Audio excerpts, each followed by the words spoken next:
He's scheduled to testify on Thursday, and there is a question as to whether or not you will invoke executive privilege or if you will allow him to testify. The President's power to exert executive privilege is very well established. However, in order to facilitate a swift and thorough examination of the facts sought by the Senate's Intelligence Committee, President Trump will not assert executive privilege regarding James Comey's scheduled testimony. Well, the White House saying it's going to happen. Jim Comey will testify in front of the Senate Intelligence Committee on Thursday. Two of the members on that committee weighed in on this whole investigation over the weekend. Listen, there is a lot of smoke. We have no smoking gun at this point, but there is a lot of smoke. I think the president is better served by getting all this information out sooner rather than later. Let's find out what happened and bring this to a conclusion. So we'll start there with our panel. Let's bring them in. Molly Hemingway, senior editor at The Federalist. Tom Rogan, staff writer for The Washington Examiner. Bloomberg News White House reporter Jennifer Jacobs, and syndicated columnist Charles Krauthammer. Molly, it's happening. You know, it's like, finally, it's, you know. Yeah, it's finally happening, although I think people are anxious to have Comey actually answer questions. He's got a good track record of answering questions obliquely in a way that's favorable to him, declining to answer questions that might actually shed light on exactly what's going on at the FBI. So I think that it'll be important for both the Republicans and the Democrats to ask really good questions. The Senate Intelligence Committee had just asked him a series of questions about his practice of writing memos, who had access to them, who he's transmitted information about those memos to, and he declined to answer that. That's kind of par for the course. Hoping on Thursday we actually get some good answers with Comey. Jennifer, sometimes, if you heard Brit Hume earlier, these big moments in Washington never really live up to everything everybody thought they were going to be. And here you have this questioning, and you wonder how much Jim Comey can answer about an ongoing investigation, how much he will talk about what he said to President Trump or didn't say. It could be a turning point in his presidency. I know the White House is preparing for this. They're also trying to prepare for other things. Part of the reason why Reince Priebus and Steve Bannon flew back early from the foreign trip was to get their house in order to work on their domestic agenda. And they have made this week Infrastructure Week. Next week, they told us, is going to be Workforce Development Week. So they're trying to stay on message. They're trying to keep reporters feeding us talking points about how they're rebuilding and retraining America. So they're doing their best to kind of keep us focused on the topics that they would like to be talking about, but meanwhile they're preparing. Yeah, that's the shiny thing Thursday. Yeah, I think the interesting thing here is that if you look at James Comey, the man, his professional career, up until Russia, of course, was quite quiet, understated, behind the scenes. Since he has left, also, that he has been behind the scenes. He has not craved publicity. So I suspect that will be right, as you suggest, that this might not be as exciting as some people are gearing up for it to be, both on that point of the man's personal character, but also because of the context of an ongoing investigation. There will have to be some answers, whether what he said, didn't say. I mean, all of this leakage about the memos and what he's going to say, there will have to be some substance.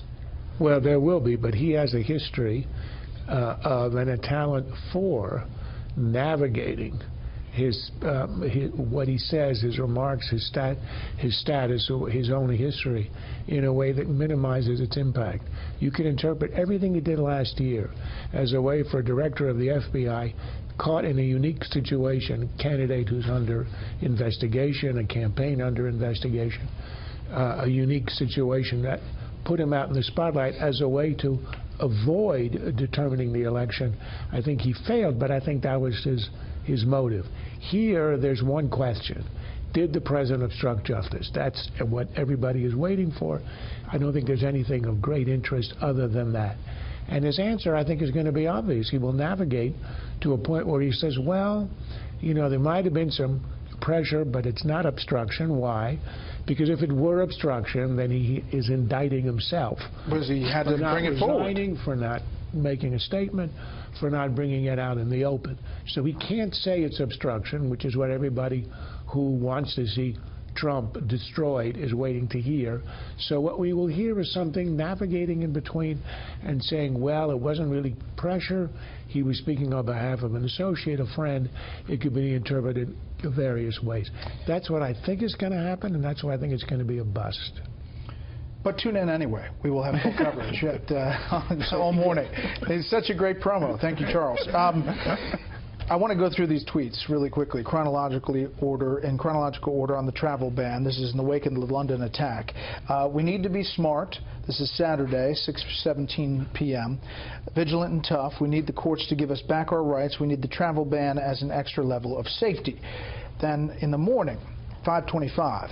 People, the lawyers, and the courts can call it whatever they want, but I'm calling it what we need and what it is, a travel ban, exclamation point.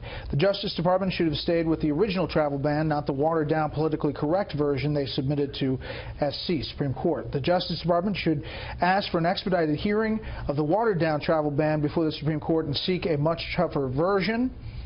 In any event, we are extreme vetting people coming into the U.S. in order to help keep our country safe. The courts are slow and political. In reaction to this, George Conway, who's the husband of Kellyanne Conway, said, quote, "These tweets may make some people feel better, but they certainly won't help OSG get 5 votes in SCOTUS, which is what actually matters.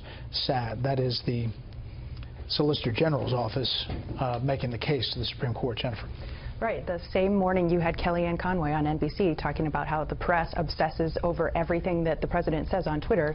You've got her husband saying, listen, this gives ammunition to the other side, to critics, to make it, more difficult for the, Solicitor General to make their case. But listen, I think the interesting conclusion from today was you can add Donald Trump to the list of people who are frustrated with the actions of Donald Trump and his administration. You've got Trump saying that he didn't like this watered-down travel ban that he watered down himself. You've got him talking about how frustrated he is that he doesn't have, it's taking forever to get ambassadors. You had him considering using executive privilege to try to keep his former FBI director from testifying. That's a little bit difficult when you fired someone because executive privilege is easier to use to keep someone, a government official, from releasing information. And then you've got Trump expressing frustration with what members of his own administration are saying on behalf. So he went to Twitter today to speak for himself. Molly. Well, I do agree that the most problematic tweet was actually the one where he says the Justice Department shouldn't have issued this watered-down travel ban. Well, he's the person who signed that. If he had a problem with it, he didn't have to sign that. And there are many areas where the bureaucracy and the administrative state are kind of unaccountable to any source of authority. This is not one of them. This is something where he could have had control over the situation. At the same time, I think there's a little bit too much reaction going on here. I mean, he's been calling it a travel ban for a really long time. People act like it just happened again now. He did it after Sean Spicer said it wasn't a travel ban in January. He did it a few days after that. And also, there is a larger issue here, which is a bigger discussion about whether countries have the right to have conversations about immigration and who's allowed in a country and not, and if they're not allowed to have that. In the context of what's happening in London, this is something that is actually to Donald Trump's advantage, that he is willing to talk about immigration. He's willing to talk about how immigration affects national security and economic policy, and other people aren't. So it's not entirely as out there as people are making it out. Yeah, and even some of these Muslim or Arab countries, Tom, when I was traveling overseas, they were sympathetic to that whole who can come in and who can't.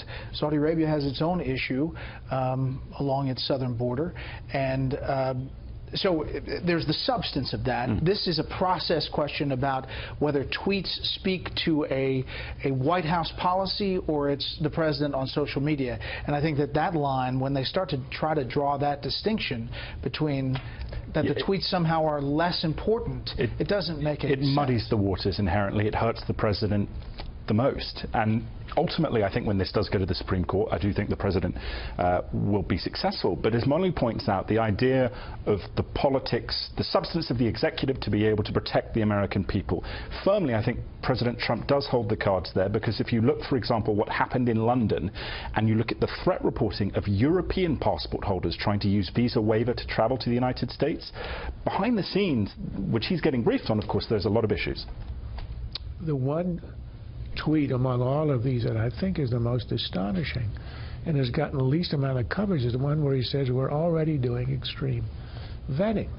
Well, the point of the travel ban was to give 90 days during which the administration could redo the vetting procedure and come up with extreme vetting.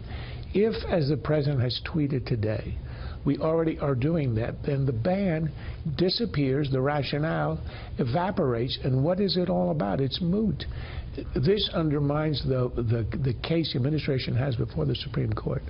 more than anything else, and it's sitting out there in broad daylight. And by the way, if you watch the hearings, you must watch it on Fox. It could be a bust, but boy, it's going to be exciting.